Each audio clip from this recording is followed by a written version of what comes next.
All right, I think we can go ahead and get started. So, welcome everyone to the Gamemode 4 panel. And I'm sure the crew here can take it away.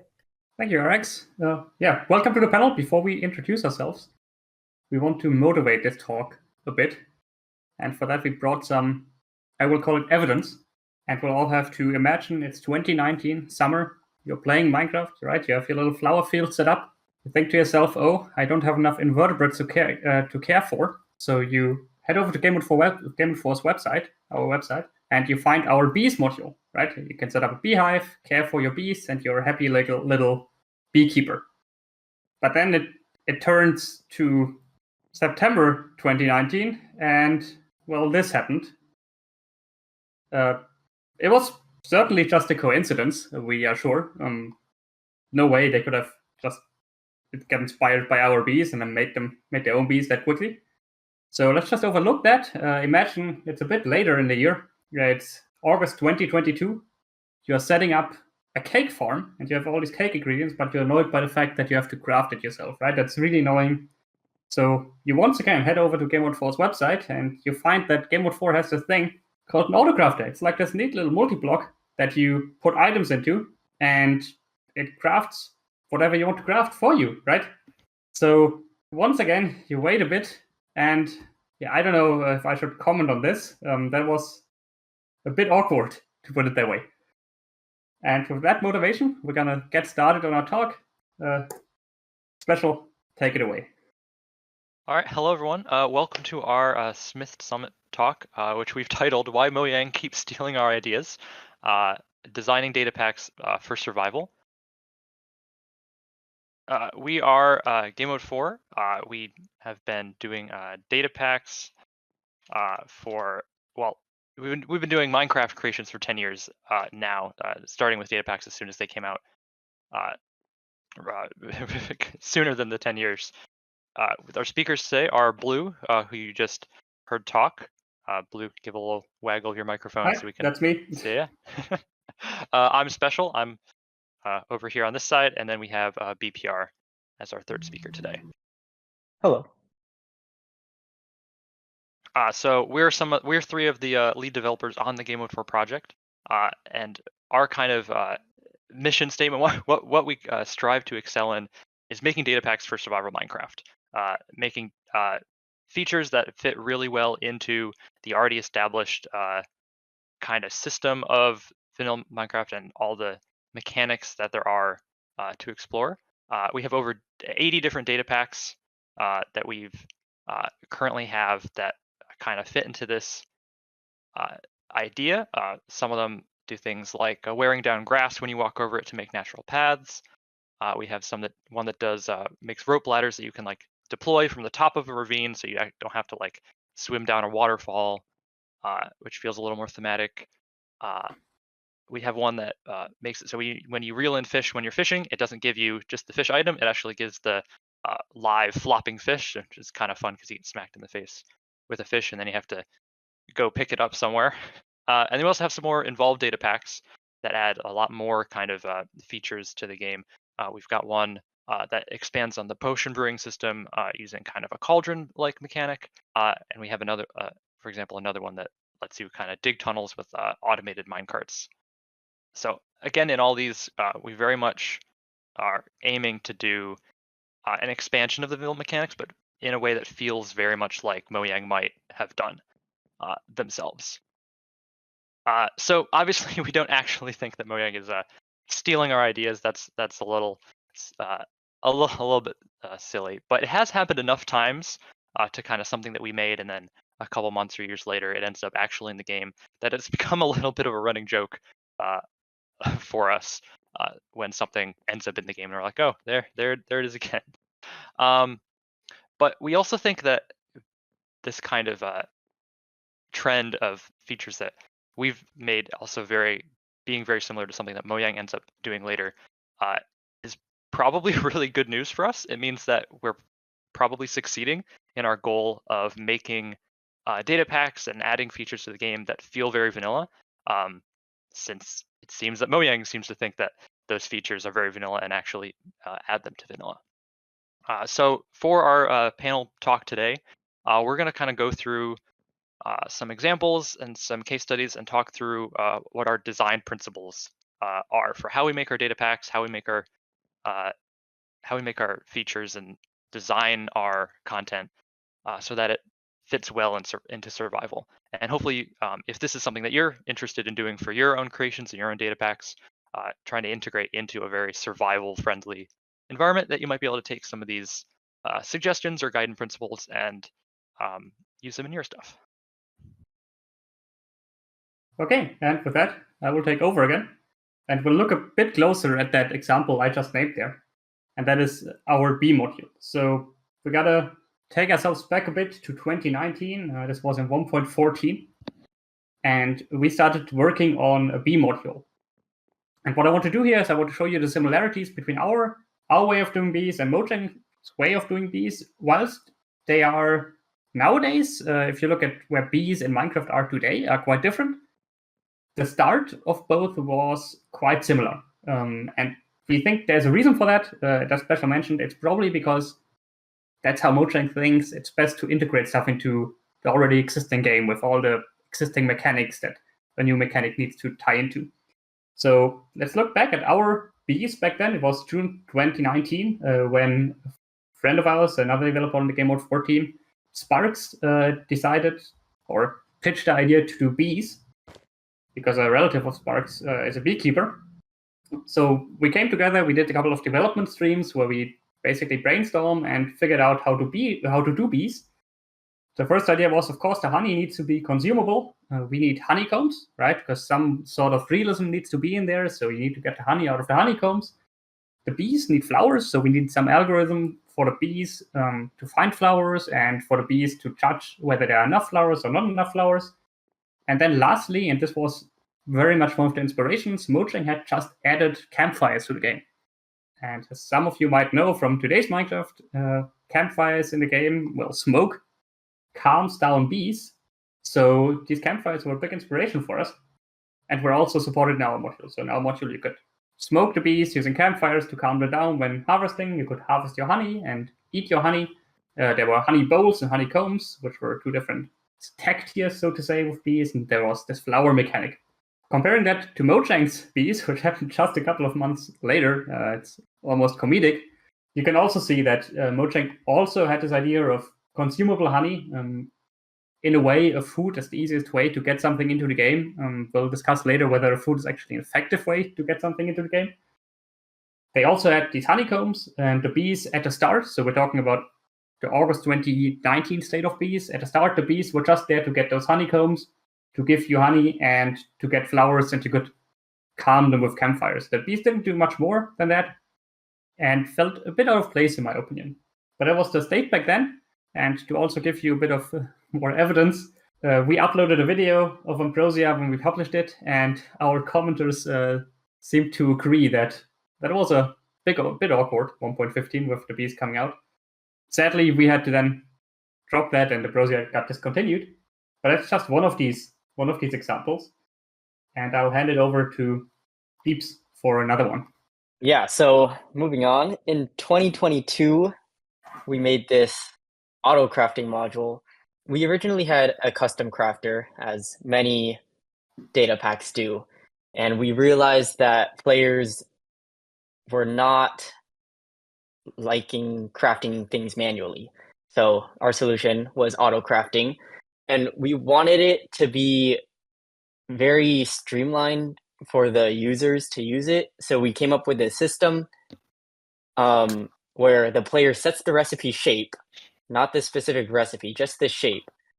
And then a hopper will funnel items into the machine, this multi-block. And then you have to power the block to craft the item. So that seemed like the best way to implement an auto crafting system. And well, it appeared that Mojang agreed.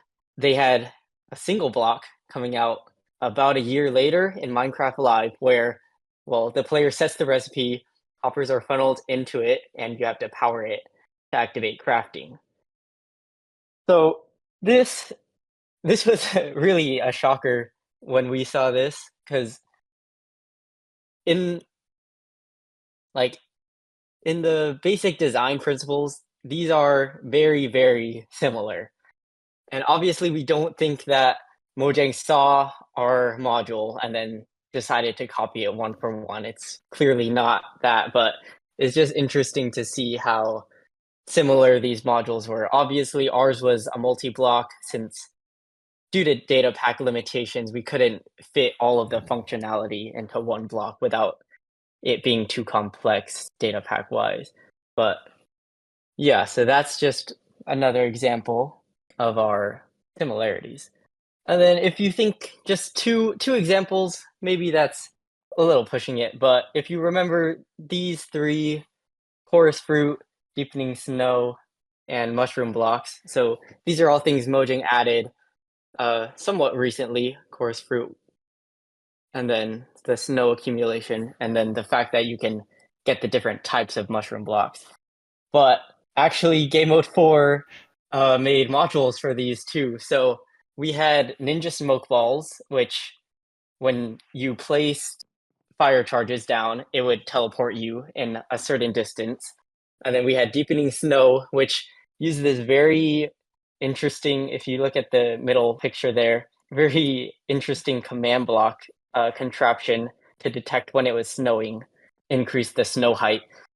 And then also before Mojang split off the different mushroom blocks, you could only get the mushroom blocks with the full tap texture around. So we had this module, decorative mushroom blocks, that allowed you to get all the different block states of mushrooms that was implemented later in the game. So all of these are now retired modules since they were replaced by Mojang.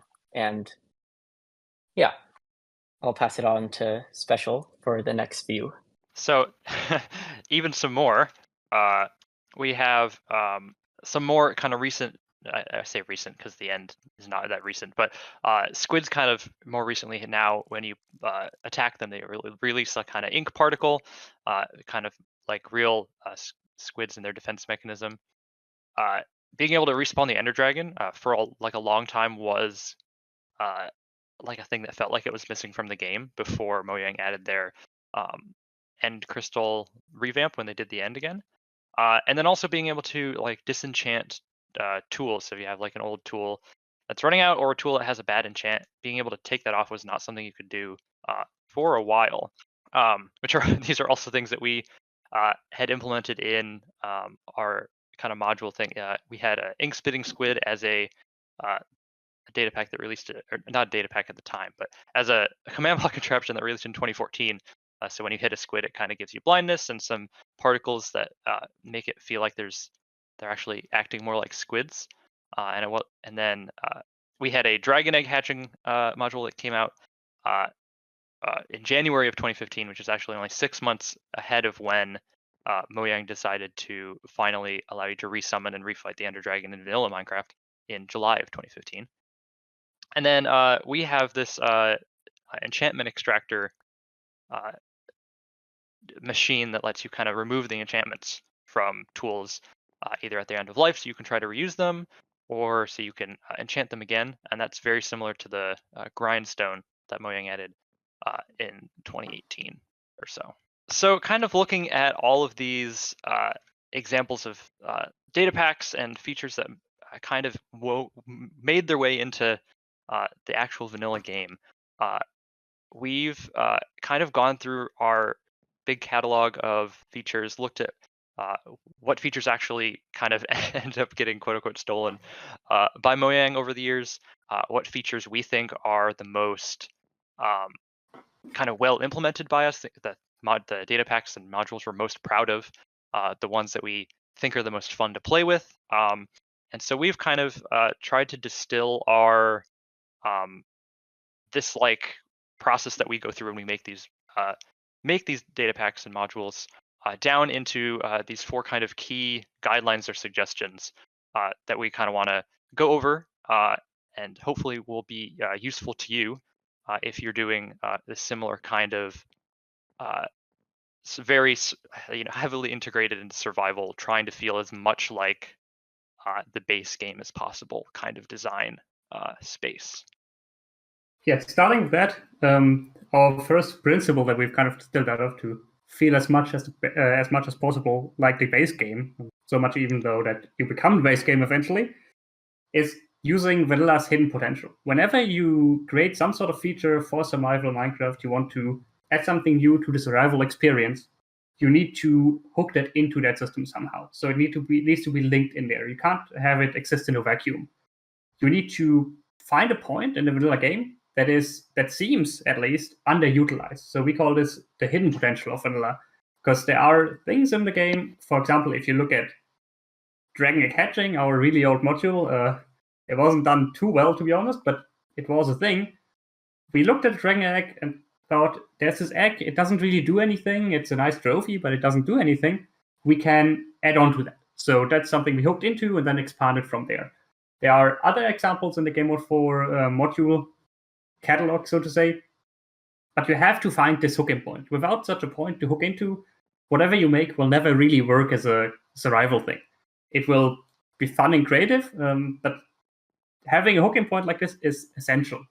You need it to make something that feels fun, that a player can work into, and eventually you want multiple of these hooking points. So for example, if you compare bees, the actual Minecraft bees, not our bees, to how they were back in 2019, when you only got a couple of building blocks and you only got, well, the bees, that was it.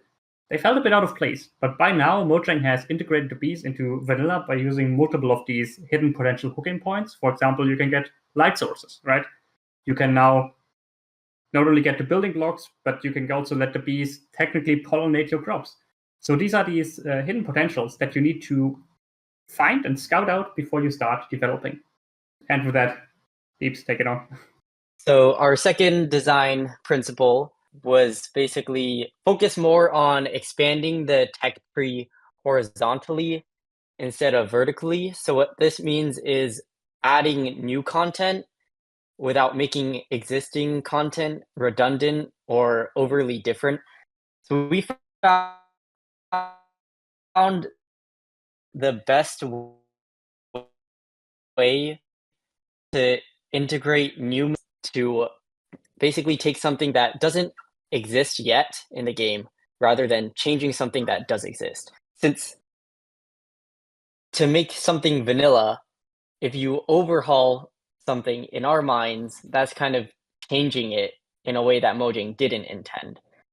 So we found that expanding it horizontally, giving players more possibilities, was one of the best ways to make something feel like it was an addition to the game rather than a major change to the game. And so that's why we stick mostly to additions to content instead of overhauling new content. And we try to make it so that if we add something that is another path to something that already exists, it doesn't make the other way to get it like completely useless because we added this new path.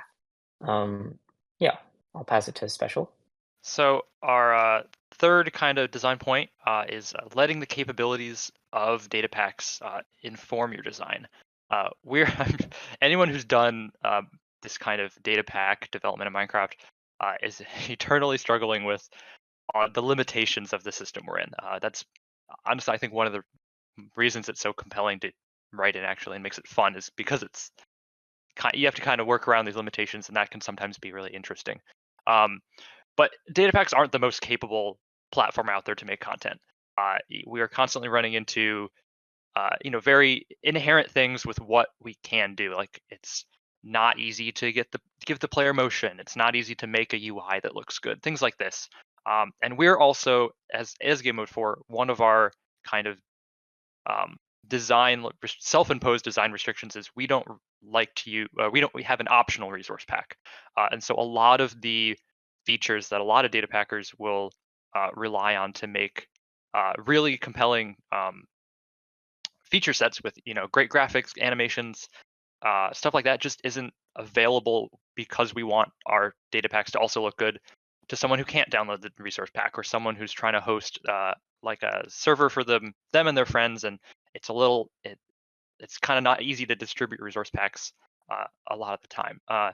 And so this limitation of looking at what the game, like what's possible in the game, what's the most compelling kind of interface or mechanic that you can do in the game that is possible or is easy or is performant are things that are really important to kind of look at as you're designing your feature set. As maybe an example, we have some examples we're going to go over later, but maybe one kind of way to explain this well is if you have to I think floor crafting is a good kind of example of this. Floor crafting used to be a really popular way to make items and recipes for like command block contraptions because it was like one of the only ways you could access item data. This kind of limitation is it makes crafting kind of tricky, but being able to like see that this is one of the ways you can integrate like crafting mechanics and how can you reflavor that and kind of start from that point of this is something that is currently possible without a lot of heavy processing it's a great way to kind of identify features that work really well and aren't too taxing on the game. And then our fourth point, which kind of sometimes can trump all of the others, is keep the game fun. This is, of course, a game that we want to enjoy playing. We want the people playing our content to enjoy playing. And so if the thing that you're making at the end of the day just isn't fun to play with or is changing something in the game that's already fun and making it more frustrating or more difficult, that might not work out as well as you intended. This kind of comes up a lot when you're trying to balance a feature set. Sometimes the easiest way that you might think to kind of balance something or make something that you've designed be useful to the player is by either removing the other way that they could do this or by making it really difficult for them to engage with. And that makes it more unlikely that the player will want to actually use your content if it's not enjoyable for them. Okay, so let's go through a few case studies of these design ethos that we just laid in place. So this first one, we think is one of the best examples of something we implemented that worked out really well. So this is our metallurgy module, and basically it allows you to get these ores and metals, and it'll grant you can apply it to armor and it'll grant different abilities. So if this sounds like enchanting, that's because that is what we were going for. So this is kind of something similar to letting the capabilities of design data packs inform the design. If you've played with other enchantment data packs, it's not very easy to have the enchanting system work. Well, now it's pretty easy, but before it wasn't too easy to just implement a custom enchantment, have it work in the enchantment table and the anvil. So we had this metallurgy system that instead took you through a different path to gain different abilities to your armor and weapons. So, and we'll also be talking about specifically our ore system and our casting system. So, so we had known the lack of capability to add new ore blocks. It's not very easy to add custom blocks to the game, let alone custom blocks that generate in the world. So instead, we took this approach, we took this challenge and decided to, instead of tackling the challenge of getting ores to spawn in the game, we decided to give players a way to get these ores in a way that made sense, but didn't look too jank. So our solution to this was blast mining. So if you blow up TNT, each stone type can contain part of an ore. And so if you blow up stone, you can get some copper, and if you blow up andesite, some aluminum. So this was our solution. And then I think, Special, if you want to talk more about the floor crafting, I know you mentioned that earlier. Yeah.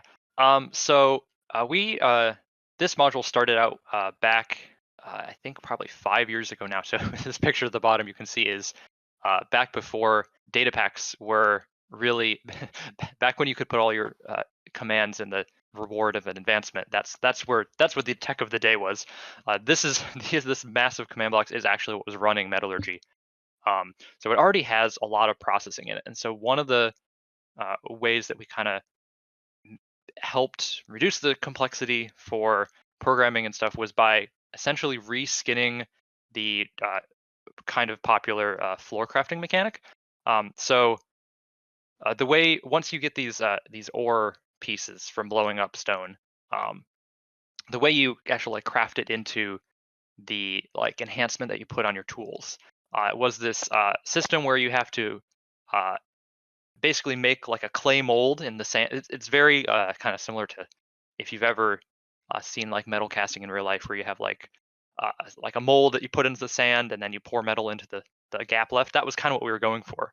So you'd heat up the mold with lava, and then you'd drop these ore pieces into this mold on the floor. And even though this was really just like a floor crafting mechanic, where we're still heavily relying on the item entity being on the ground in order to detect it and see what kind of data it is, so we don't have to interact with inventories and stuff like that, it still felt a lot more coherent and interesting than just like a normal throw items on the floor and they merge together mechanic. Kind of having this extra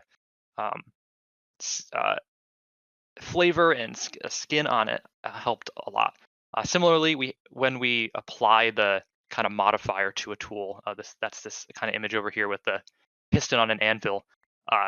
It's similar. You put two items physically as like an item entity in the world, and then we squish them with a piston on an anvil to combine them. So it's again just looking at this restriction of being able to easily access entity data in an item format instead of trying to build a custom machine that you then have to track its location.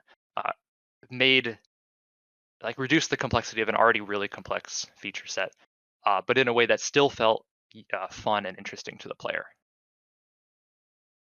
Importantly, back in the day, it was sadly not possible to add our own enchantments to the anvil, so we couldn't just make, which would have been the most clear and easy thing for the player to do, just use the anvil to combine the items. That wasn't possible. I don't think it's possible today, even unless you do custom enchant.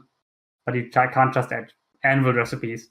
This was the closest we could do, and it was quite positively received by the players. Hence, we see metallurgy as a great success, adhering to these 4 ethos goals we just laid out. And with that, Special, can you keep going on the sky dimension, which is more of a bad example? I will just get the next slide here. I got it. Yeah, so kind of another case study we wanted to talk about was what happened with our sky dimension data pack. This was a kind of, I don't think it was ever officially released, if I recall right. This was a kind of, we started making an Aether mod inspired data pack when custom dimensions and custom world gen first came out, where we added a dimension above the overworld where you would traverse up there, and there was kind of very Aether mod inspired content to explore. One of the things that we found when we trialed this data pack on one of our public servers was that we did not we didn't hold to these design principles. We tried to do something and ended up, because we didn't cohere to them, it ended up being kind of really frustrating to play on this world and to use these mechanics. So kind of to go over what we mean by that.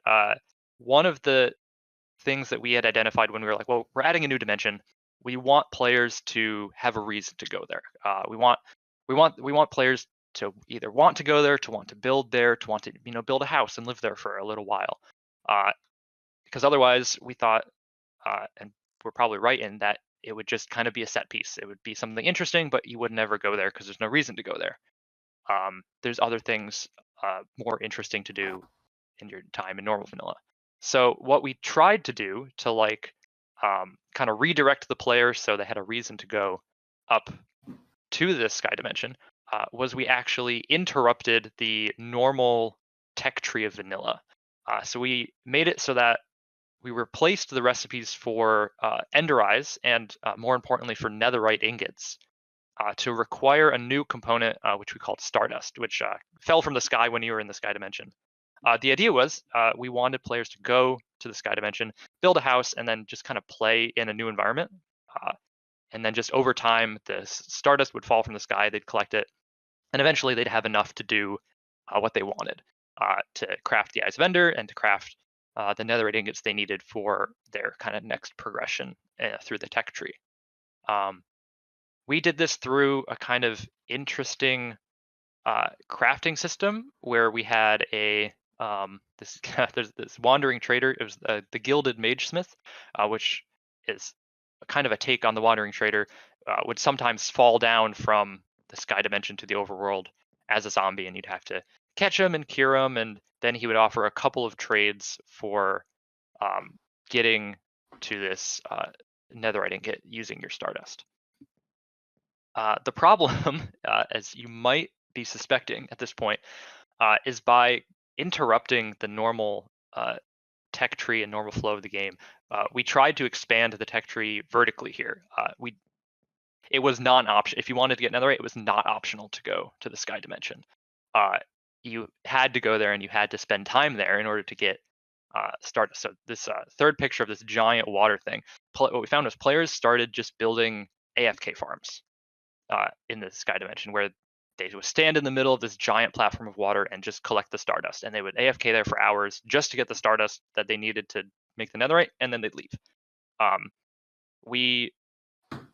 This breaks the keeping the game fun mechanic, because it kind of forces you to do something that is really just time consuming and not fun, even though our intention was for players to go and actually play and build in a new environment. We tried to kind of involve that the design principle of looking at the restrictions of the game, of like how can we force players to use this new mechanic by like trading items, and that didn't really work.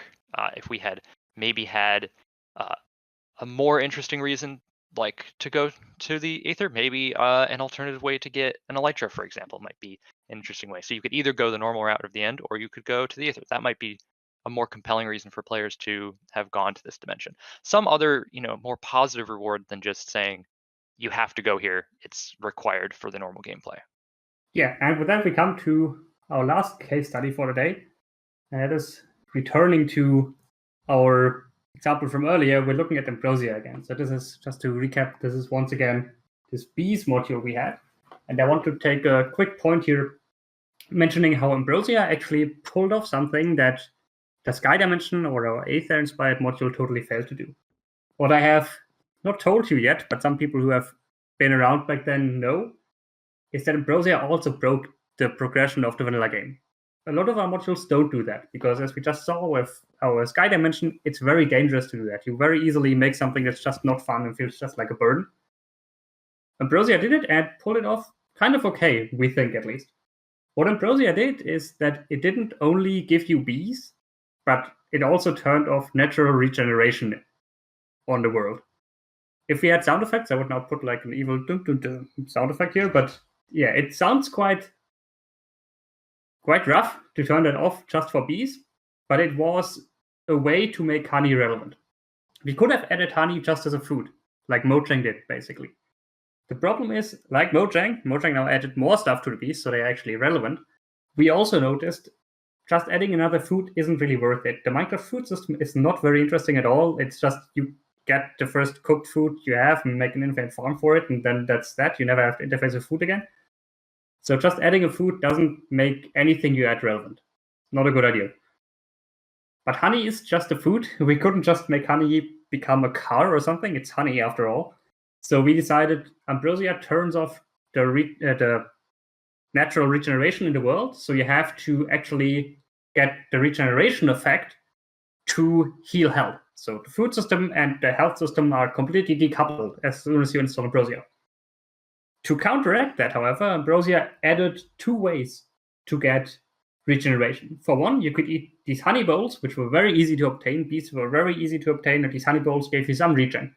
So early game, it was a bit more of a struggle. Very early game, you had to get these honey bowls, carry them with you. It's annoying, but it wasn't too annoying.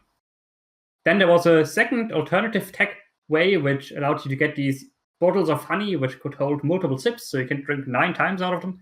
Required a bit more tech. That was like mid-game or late early game, where you again could get these bottles, and it would drastically cut down on inventory space, of course, because the honey bowls don't stack as they are bowls. But these now stacked to 9 and gave you, I think, 1 minute and 20 of regeneration. So mid-game it was getting a bit better.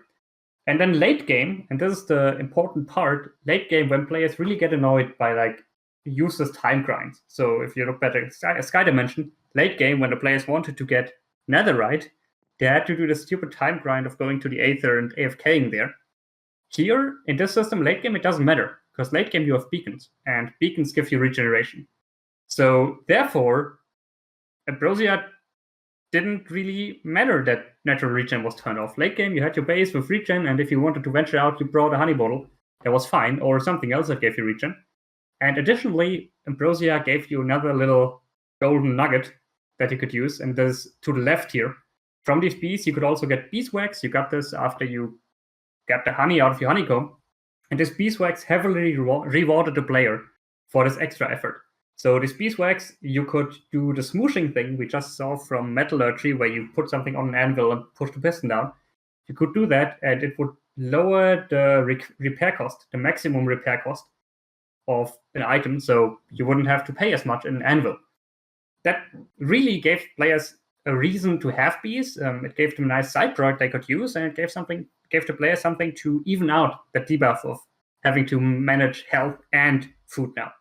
And therefore, we think Ambrosia actually did kind of well. So maybe take this as an example that our ethos that we showed there, whilst it's best to follow that, you don't necessarily have to. If you construct your data pack in a way that takes in mind into account that the player wants to have fun in the end and the player wants to be rewarded, then you can even break these rules and get away with it without getting roasted by everyone playing. Though I have to admit that some people really did not find it fun when we turned off natural regen, but they calmed down. Yeah, and with that, unless Special or Beeps have anything to add to this? I think you summed up all the things I was going to kind of mention on that last slide. So again, thank you so much, everyone, for coming to the talk. We presented kind of our design ethos for what we think is a good way to make survival data packs that are very kind of well integrated and very piecemeal. But again, as like Bloo said, if you think that something that you're making works better by breaking these rules, of course, by all means, break the rules, make something awesome. And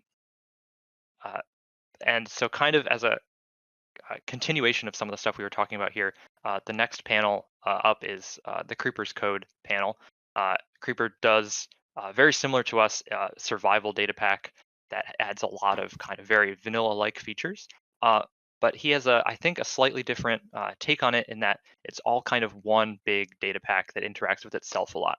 Whereas we have a lot of piecemeal sections that you can kind of pick and choose which features you like.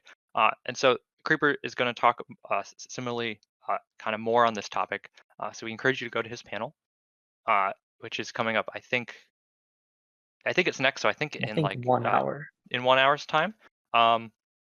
Yeah, but thank you everyone for coming to our panel. I hope you found some of this stuff interesting. Of course, we have to thank our generous patron supporters who make our entire project possible. We're also big fans of Beat, Smith, and Modrinth, who help us with development and hosting our packs and all that sorts of stuff. If you want to find more about what we do, we have some booths out on the summit tonight, this week, that you can look at.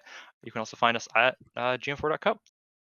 And I think we have some time for questions, if that's the plan. Plenty of time. Awesome. Thanks, everybody. I can see so many claps in chat. It was a fantastic panel. A lot of really great information. I think I'll rewatch the VOD later.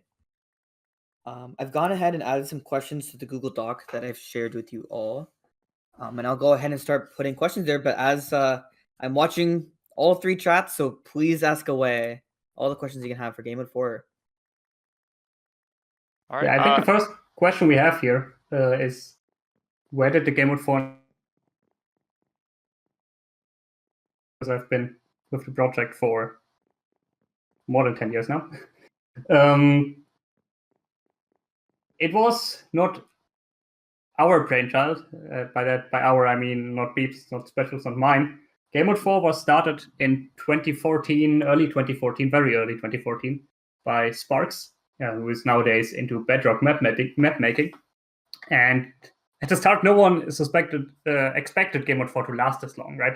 Sparks started this thing with bad grenades, where we thought about, hey, bats are in the game, but they kind of don't do anything, so we made them explode, as you do. And released this as a module video on YouTube. The question was, what do you call it? Back then, the game modes were still Gamemode 1, Gamemode 2, and Gamemode 3. And Gamemode 4 was not a thing yet. Spectator mode wasn't there. So Sparks chose as a name Gamemode 4, as the project was intending to expand upon vanilla, right? You enable this new game mode by installing the modules. Spectator was Gamemode 3. So there were all 4 game modes. It started with 0. 0, 1, 2, 3. So then the next progression was 4. But yeah, that is where it came from. I see a question in chat. Do you guys make data packs internally or accept contributions from outside creators? So I can speak for this partially. So the really nice thing about Gamemode 4 is that we're very open source and open to contributions. So if you look around the summit, you'll see we have 3 booths, and this is mostly because we have so many different data packs and so many different creators that have collaborated. So if you want a data pack on Gamemode 4 that fits our general style, you can simply just create a PR and we'll look at it and we'll talk with the community if it's something that fits our style, and we could publish it. I can read the next one, which is, how relevant do you feel general game design is to your niche of content? Do you think data pack development can teach game design in a lot of ways? I think if you compare what we do to like map making and other kind of content creation in Minecraft, I think we have a little less general game design principles in what we do than, say, someone making a mini game or a like a kind of adventure map using Minecraft as a game engine. In those kind of scenarios, I think you have a lot more control over the whole game design process. You have, your objectives and what mechanics you use. When we're working in the under the umbrella of vanilla, we are kind of trying to do game design within someone else's game design. So I think for what we do, it does help with kind of teaching game design or getting improving our game design, general game design skills. But I also think if you're kind of looking to develop your game design, flex your game design muscles, I might encourage you to look at making a mini game or an adventure map or something. I think you get a little more control using Minecraft as a game engine than trying to do something with survival. Yeah, I'm gonna. And we do also. I just wanted to mention we do have a small map making division that has been created very recently, or I guess it started in 1.17, but we do have a few maps that have come out. Shout out to Curious and Thanathor, who have been making maps. And so yeah, I think they're not here right now, but they can attest to game design in map making. So yeah. Yeah, to back something up from chat there, 1.17 is recent to Gamemode 4. That is true. We have a bit of history. I will take the next one, which is, has there been any discussion of restarting the expanded endgame data pack, adding content after Netherite instead of rerouting progression? I'm not quite sure what the person is asking here, what the person that's asking here is referring to, because I don't think we ever did an expanded endgame data pack. And you might be able to. Very early on, we had, very early on, we had a module called, it's EE. What was EE, Blue? equivalent, we don't talk no. Equivalent Hush, exchange. Hush. That's the most we've ever tried to expand on the end game, and it very quickly became like the whole point of playing with the module was racing to that end game progression. So The I think problem is that when you try to expand the end game, let's say you want to introduce another tier of armor, you need to have a reason to justify that tier of armor. At first, it sounds fun to have that, and we mentioned earlier we want to keep the game fun, but what fun really means is honestly kind of difficult to tell. For some people, it might sound fun to have another tier of armor which is stronger, another tier of weapons which is stronger. However, for that to make sense, you need to have enemies that are stronger. You need to have terrain which is more interesting to work in. You need to have dungeons which are harder. And that's not kind of our niche. We want to argument and expand the vanilla experience, but we don't want to build something that's completely out of it. Hence, we talk so much about connecting to vanilla. If you just build something at the end of it, you barely connect to the game, and you get that mod pack problem where, well, that quest mod pack problem where you're not playing the game anymore to enjoy the game and have fun. You're playing the game to race to the end, and that's not our way of doing things, so to say.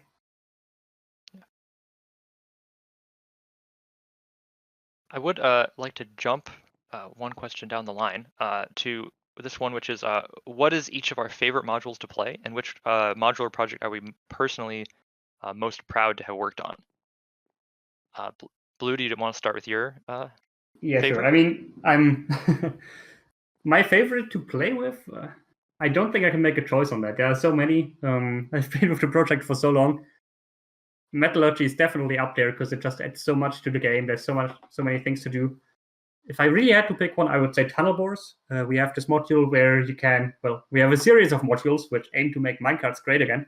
And one of them allows you to turn a minecart into a tunnel bore. It's very intuitive to use. You set down rails, set down this tunnel bore, make a little train, and it digs a 3x3 hole, and you have to babysit them, make sure they don't run into lava, and so on. Really fun, in my opinion. But I'm a bagger for minecarts. And who am I personally the most proud of? I have no choice but to say Zauber Cauldrons, because that's my baby, so to say. That's our magic module. A rather big one, even, at that. Beeps? Yeah. I don't really play Minecraft nowadays. Too much time developing in Minecraft, but so I can't really say on my favorite module to play right now. But the project that I am probably most proud of right now, I think would be end fishing, because this is a late game thing. It really end fishing came as a solution to the multiplayer problem.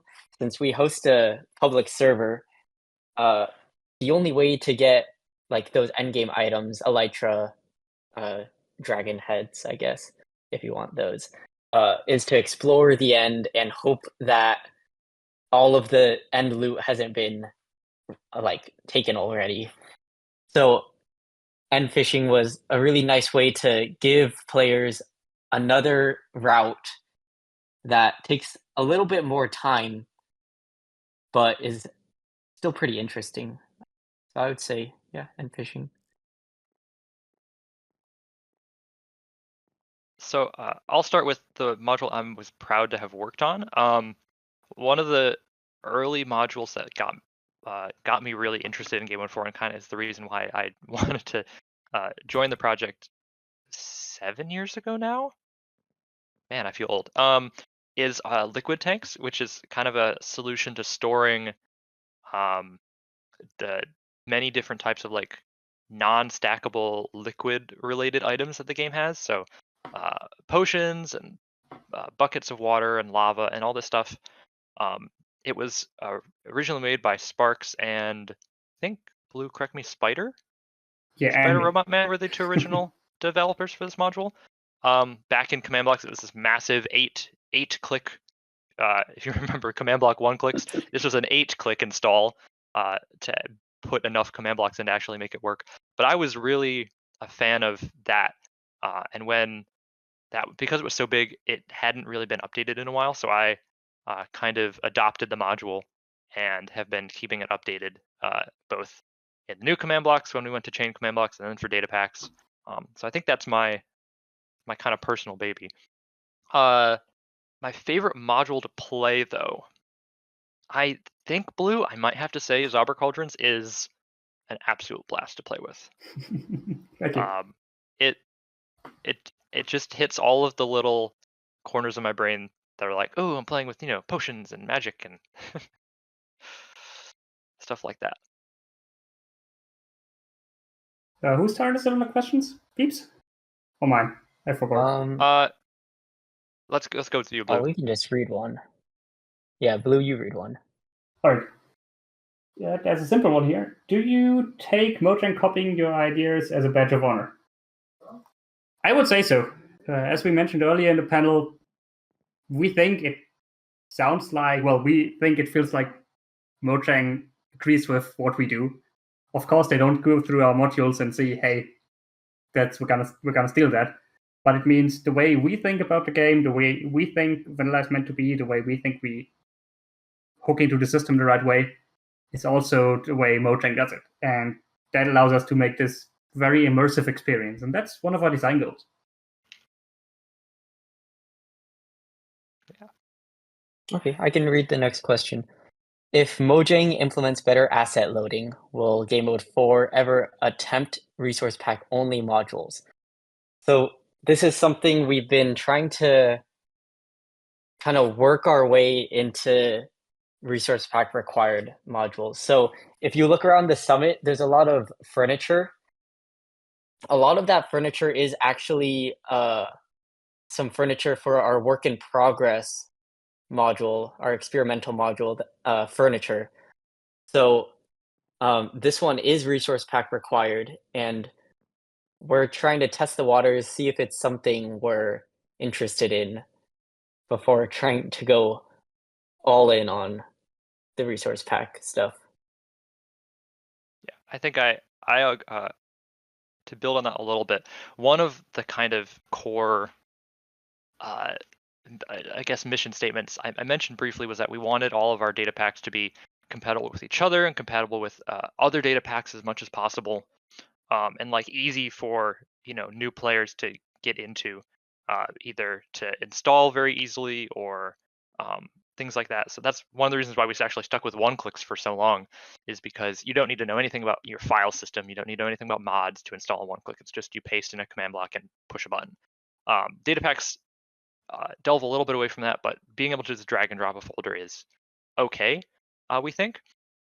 But resource packs have a lot of like compatibility issues with each other right now. You'd have to use as a shill the Smith weld tool to combine multiple data packs as resource packs to make them work. And while it's getting easier, I still think we're a little bit clinging to that original goal of keeping it very simple and looking good no matter what the user is using. If they reject the resource pack, if they can't use the resource pack, if it doesn't fit with their custom art style, anything like that. I can read the next one. I think Blue, you might have some interesting things to comment on this. How successful do you consider the dimensional public server Gamemode 4D and its restrictions? And how could or would we adapt it to do it again? So for some context, Gamemode 4D was one of our public server iterations we did in 2018, 19. Is that right? I think so. We did this was before vanilla Minecraft had different dimensions, but what we had is we had a series of like connected servers where each one was acting as its own dimension, and we had a series of, I think, 8 different dimensions that a player could travel to mine different ores or to interact with. Yeah, basically, we had this idea of, we were running public servers for a while, and we wanted to make a public server that lasts a bit longer. That was the original idea, and then we came up with the idea of splitting the gameplay over multiple dimensions, and you'd add new dimensions for new gameplay. In the end, the server didn't really live that long, not much longer than a normal one, but what do we say about success? That's a bit asking, what do you qualify as success? If you qualify success as keeping griefers out, it was great because we spawned everyone in this dimension called landings, where there was nothing to do. But you didn't know that. You just spawned in. You had to dig around until you found a mandala, which teleported you to the next dimension without warning you before. So there were lots of ghost houses on there. But that also meant all the griefers joined on there and just griefed that dimension where there was nothing really to destroy. So very successful if that's your metric. If your metric is fun gameplay, there was interesting stuff to be done, but in hindsight, it might have been a bit too complex. The people really involved with the community, of course, knew the dimensions. You had to map out this map of where to go from where, and you had to go to the bottom of the world to go to the lower cave dimension and so on. It was hard for newcomers to get into. But as for a server, generally not really great. Today, our design goal with our public servers is usually making it open to people, and especially when we do like server events like our dragon fights, where we have a custom fight, a big goal is always to keep it open to people, so people are forced to collaborate, but in a way that they are willing to collaborate, right? You want people to work together. Gamemode 4D had that problem where someone who, of course, was really hardcore into it knew what was happening, but someone who was new joined this first dimension that got stuck and stopped playing, which is not great. But still, we had fun times, I think. I think maybe one other thing to talk about is one of the reasons one of the like motivating reasons to use multiple servers. Like we had like one like Minecraft server instance for each dimension, and one of the reasons for doing that was from running our past public servers, trying to have a lot of players on a Minecraft server is just really hard. It's not really meant for Minecraft is not built for lots and lots of people to play on the server, and so being able to play with good lag conditions, as a restriction of the game to kind of look around and work around, using multiple servers was a way to take those restrictions into account and try to reduce the server load by actually running different server instances, but having the players think essentially they're all on the same server. Okay, let's let Beeps take that last question there, and we're gonna have to wrap it The up. final question: when is the next Gamemode 4 map / adventure map?